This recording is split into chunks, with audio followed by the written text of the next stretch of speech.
Sapat ang supply ng bigas sa Cagayan Province. Yan tiniyak ng National Food Authority sa harap ng nalalapit na pagbebenta ng NFA rice ng mga LGU. May balitang pambansa si Dina Villacampa na Radyo Pilipinas Tugigaraw. Malaking tulong sa National Food Authority o NFA Cagayan ang pagdedeklara ng Department of Agriculture ng Food Security Emergency.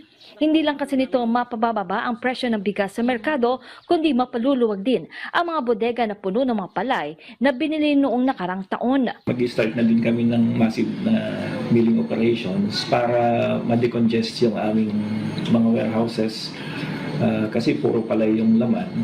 Pag namil ito, magiging bigas, mas kukonti na. At para matiyak na mananatiling sapat ang supply ng bigas sa Metro Manila, sisimulan na ng NFA na gilingan ng mga binili nitong palay sa darating na Marso.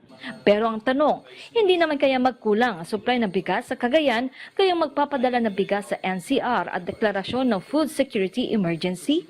Yung actual, meron kaming 41,000 bags mahigit na stock ng rice, yung mill na ito sa aming mga bodega.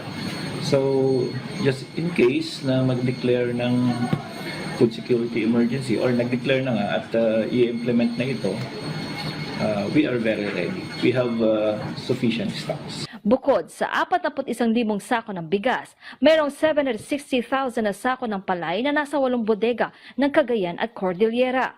Katumbas yan na mahigit 4,000 sako ng bigas sa oras na magiling ang mga ito. Ang mga ganyang hakbang at paghahanda ng DA ay alinsunod lamang sa direktiba ni Pangulong Ferdinand R. Marcos Jr. na bigyan ng abot-kayang presyo ng bigas ang mga Pilipino. Mula sa Radyo Pilipinas Tugigaraw, Dina Villacampa para sa Balitang Pambansa.